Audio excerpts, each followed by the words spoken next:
My name is Danish Gondal and I'm going to explain a simple metal detector that I made with Eamon Cullen for MAE 535 demonstration project. The idea behind the metal detector is a magnetic induction. We are going to use a 555 timer to create a square signal that we input to a buzzer. The big red square that you see in the middle is the 555 IC. Once a voltage is applied to it, the capacitor at the bottom starts getting charged. This is the capacitor. Um, and the combination of comparators gives a positive signal here.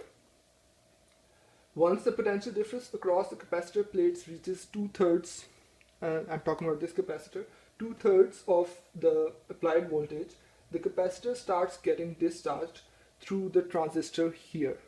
So this is the circuit that gets completed. This will produce a continuous square wave in the output to the buzzer. Once metal comes in contact with the inductor magnetic field over here, the back EMF effect changes the output signal according to Faraday's law, as Eamon explains. Now I will try to show you the actual circuit. So now I'm going to explain the actual circuit. This is the 555 IC in the middle, that small square thing, and this is the coil that I wound, and these are the power supplies. Basically, the reason we had to wind this coil was that most commercial inductors that you get from Radio Shack, for instance, are not going to be of a high inductance, and especially their shape. You can't change magnetic field outside of them because of fringing very much. So I tried to make a dissipated magnetic field coil. So this has a diameter of a 7.5 centimeter and a length of just a centimeter. And hopefully I'll be able to show you. I hear a faint change in sound, but hopefully I'll be able to show you in the video how the sound changes. So this is the sound of a simple square wave that you probably can hear. And every time I bring this metal object, this kitchen appliance, close to the center of this, to the axis of this coil,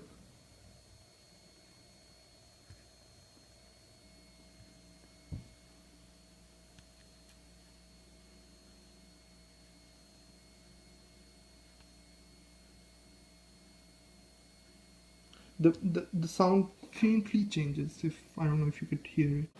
Hi, my name is Eamon Cullen. I'm also working on this project with Danish. We're a team, and I'm going to talk a little bit about the physics behind it, some about Faraday's law, and a little bit about the advantages and disadvantages of the metal detector that we made. So Faraday's law states that the net induced electric field along the closed contour L equals the time rate of change of magnetic flux enclosed by that contour. In this case, well, we have the integral form of it over there, but we think of it as a change in flux linkage over a unit time period. So in our case, flux linkage equals the number of turns of that coil times the magnetic flux phi, which is equal to the number of turns times the magnetic flux density times the area. So what does this mean if we really want to go out and find something in our backyard with it? Well, it means that since we have a fixed N and a fixed A in that coil, the B term is really the only thing that can be changed, except for that d lambda dt. So obviously the B term is going to be fixed with whatever that material is, and if we move it faster, we can increase the induced voltage and hopefully increase the likelihood of getting that buzzer to sound. We have our metal detecting device there, a coil method.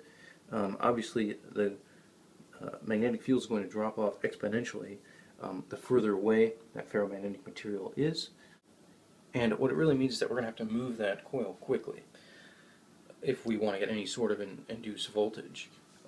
There's another method potentially that we could use to get around this, a plane method, where say you just wrap a bunch of coil tightly next to each other and put it in a flat plane and glue it to a piece of cardboard. You may be able to take advantage of that spread out area, and the closer you are, the more that it acts like an infinite sheet. However, that's incredibly difficult to build. So a coil is much easier, it's much easier to wrap around. From an operator's perspective, it's easier to use. So that's what we did, and that's how it would work if it was in our backyard.